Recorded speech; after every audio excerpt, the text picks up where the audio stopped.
नमस्कार मित्रांनो, चला परत एकदा मी तुमच्या समोर उभा आहे वर्ड्स वार विथ रन हा टॉपिक घेऊन, है ना. वर्ड्स वार विथ रन आपल्याला माहितीच आहे की आपला व्हिडिओ जो आहे, आपलं चॅनल जे आहे ते वर्ड्स वार या नावाने सुरू आहे आणि याच्यामध्ये आपण वेगवेगळ्या शब्दांसोबत युद्ध करतो. आणि इथं पण आज नवीन शब्द घेऊन मी तुमच्या सोबत रेडी आहे, तयार आहे, है ना. Words war with run. Run म्हणजेच काय आपल्याला माहिती आहे. रणचा जर का आपण हिंदीमध्ये अर्थ बघितला तर रणभूमी होते, म्हणजे रणांगण होते. आणि रणचा अर्थ जो आहे मराठीमध्ये धावणे वगैरे असा होतो. तर चला आपण बघूया, तुम्ही सज्ज असाल आपल्या युद्धासाठी आणि युद्धाचं जे काही शस्त्र असेल ते सोबत घेऊन. ठीक आहे, चला मी तुम्हाला सांगतो रण काय आहे. तर एकदा काय झालं, असंच मी शाळेमध्ये गेलो, लेक्चर घेतलं. लेक्चर झाल्यानंतर माझा स्टुडंट आला आणि त्याने मला विचारलं, म्हणे सर तुम्ही आज मॅच बघितली का? म्हटलं नाही रे, काय झालं? मग त्याने मला सांगितलं की हा जो वर्ल्ड कप आहे 2023चा, ह्या वर्ल्ड कप मधली जी विनर टीम ठरली ऑस्ट्रेलिया, ह्या ऑस्ट्रेलियाने 241 रन घेऊन मॅच जिंकली. मग मी म्हटलं काय झालं?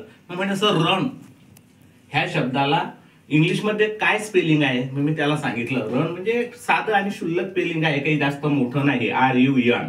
पण त्याने म्हटलं रन म्हणजे धावणे सर, आणि इथं रन म्हणजे, मग म्हटलं त्याचाच अर्थ आहे धावा, धावा म्हणजेच रन. मग तो म्हणे खरंच का? मग म्हटलं हो तेच आहे. मग मी त्याला सांगितलं तुला माहिती आहे काय रनचा वापर आपण किती प्रकारे आणि कशा पद्धतीने करू शकतो? तो बोलला नाही सर, मला फक्त रन म्हणजे धावणे हे एकच माहिती होतं, रन म्हणजे पळणे.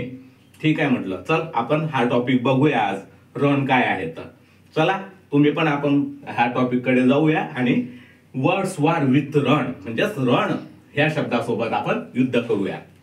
तर पहिला आहे आय रन अ स्कूल. म्हणजेच काय, मी शाळा चालवतो.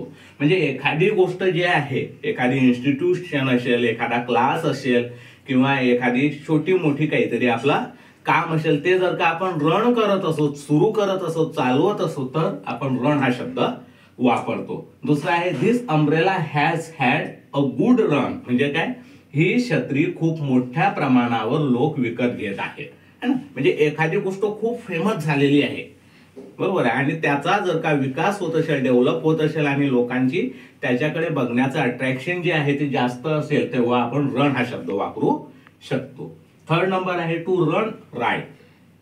टू रन राईट म्हणजेच काय आपल्याला माहिती आहे, राईट म्हणजेच काय तर दंगल, है ना. इथं काय वापरलंय, टू रन राईट हे फ्रेज आहे, व्हर्बल फ्रेज त्याला म्हणतात. याचा अर्थ आहे बेतालपणे वागणे.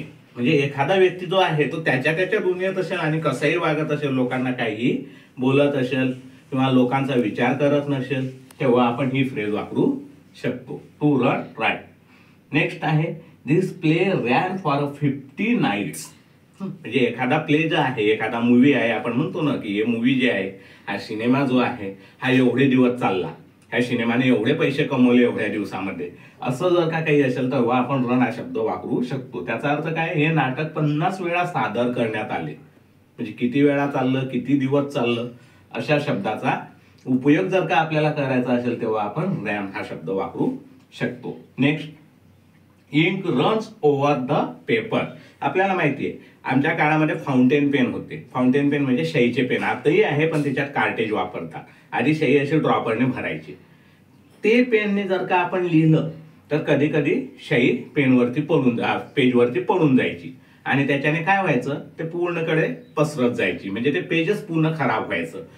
त्यावेळेस आपण हा वापरू शकतो. याचा अर्थ असतो काय, कागदावर शाई फुटणे, म्हणजे पूर्णकडे सर्व कागद जो आहे तो शाईने माखून जातो. अशा अर्थाने आपण रन हा शब्द वापरू शकतो. नेक्स्ट आहे कलर रन इन वॉशिंग.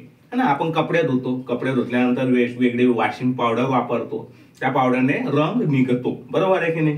म्हणजेच काय, तर तो कपड्यांचा रंग जो सुटतो तेव्हा आपण रन असा शब्द वापरू शकतो, म्हणजे कपडे धुताना रंग जाणे.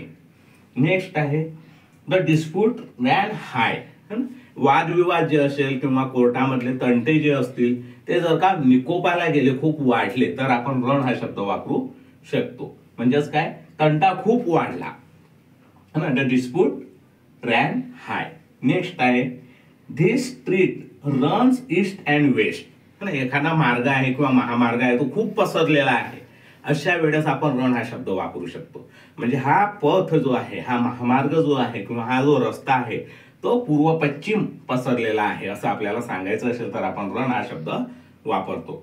उदाहरणार्थ काय, this street runs east and west, म्हणजे हा पथ पूर्व पश्चिम पसरलेला आहे. नेक्स्ट वर्ड आहे the letter runs as followers. ना, म्हणजेच काय, तर पत्रातील आशय हा खालील प्रमाणे आहे.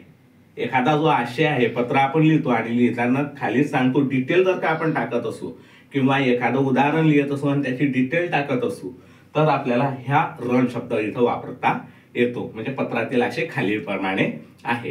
याच्या व्यतिरिक्त अजून एक सांगतो मी, शेवटचा आता आठवला मला, इथं लिहिलेला नाही पण आता आठवला म्हणून. आणि एखाद्या वेळेस टीचर काय करतात, शिकवत असताना दुसऱ्याच टॉपिककडे भरकटतात.